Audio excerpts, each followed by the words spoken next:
રાજ્ય સરકારના નશાબંધી અને આબકારી વિભાગ દ્વારા દવા રૂપે વર્ષ 2019 થી વર્ષ 2023 સુધીમાં 10,327 લોકોને દારૂ પીવા અંગેની લાયસન્સ તેમજ મંજૂરી આપવામાં આવી છે। તે માટે સુરતીઓએ વિભાગને 9.35 કરોડ રૂપિયા જેટલી રકમ ચૂકવી દીધી છે। પરંતુ આ લાયસન્સ લેતા પહેલા જરૂરી એવા મેડિકલ ચેકઅપના નામે સુરત નવી સિવિલ હોસ્પિટલ દ્વારા સુરતીઓએ પાસેથી 6.28 કરોડની રકમ ગેરકાયદેસર રીતે ખંખેરી લેવામાં આવ્યા હોવાના આક્ષેપ સુરતના આરટીઆઈ એક્ટિવિસ્ટ દ્વારા કરવામાં આવ્યા છે। આક્ષેપ છે કે નવી સિવિલ હોસ્પિટલના સત્તાધીશો દ્વારા દારૂ લાયસન્સ મેળવવા માટે આવતા અરજદારો પાસેથી મેડિકલ ચેકઅપના નામે આ રકમ ગેરકાયદેસર રીતે વસૂલવામાં આવી છે। વિવાદોના ઘેરામાં રહેતી સુરત નવી સિવિલ હોસ્પિટલનો વધુ એક વિવાદ સામે આવ્યો છે। દવા રૂપે દારૂ પીવા માટે અરજદારો દ્વારા નશાબંધી અને આબકારી વિભાગમાં અરજી કરવામાં આવે છે, જે બાદ નશાબંધી વિભાગ તરફથી લાયસન્સ આપવા માટેની પ્રક્રિયા કરવામાં આવે છે। અરજદારો દ્વારા આ માટે કાયદેસરની 6,000 રૂપિયા જેટલી ફી ચૂકવવામાં આવે છે। અરજી કરનાર અરજદારે નવી સિવિલ હોસ્પિટલ ખાતેથી મેડિકલ હેલ્થ ચેકઅપ અંગેનું પ્રમાણપત્ર પણ મેળવવાનું હોય છે।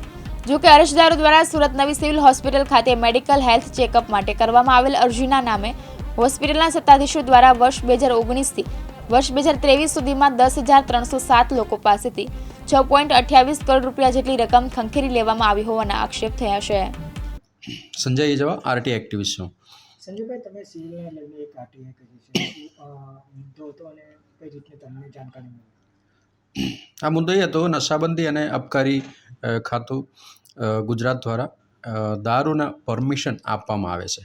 જે અધિનિયમ છે એને 64D હેઠળ આ જે પરમિશન આપવામાં આવે છે એની અંદર સુરતની વાત કરીએ તો સુરત અબકારી ખાતું છે એની અંદર ઓલરેડી 12,700 જેટલા લાયસન્સો ઇસ્યુ કરવામાં આવેલું છે। એટલે આ લાયસન્સ જે ઇસ્યુ કરવા માટે અને 6,000 રૂપિયાનું અલગ અલગ સ્ટેજ ઉપર અને ફી ભરવાનું હોય છે। અને ત્યાર પછી આ જે ફી ભર્યા પછી આને સીધા સિવિલ હોસ્પિટલ મોકલી આપવાનું હોય છે તબીબી તપાસ માટે। એટલે આ જે પરવાનગી છે એ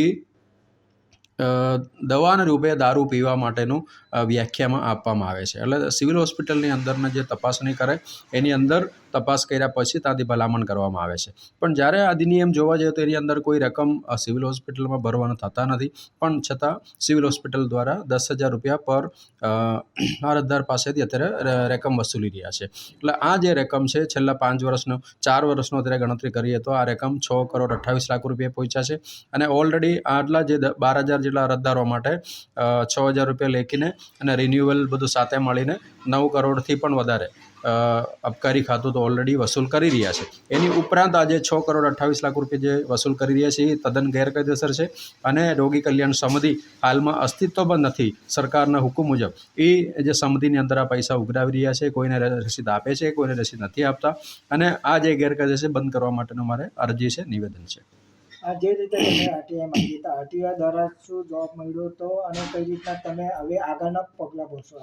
આરટીઆઈની અંદર આ જે માહિતી એવું છે, તપાસનો જે હુકમ કરવા માટે આરોગ્ય અને કલ્યાણ વિભાગ દ્વારા ઓલરેડી તપાસ કરવા માટેનો હુકમ કરી દીધો છે। તપાસ ઓલરેડી ચાલી રહ્યા છે અને જો આગળના દિવસોમાં આની અંદર યોગ્ય નિકાલ ન આવે તો આ મુદ્દો કોર્ટ પર લઈ જવા માટેની મારી તૈયારીઓ છે। સાબિર સૈયદ, દિવ્યાંગ ન્યૂઝ, સુરત।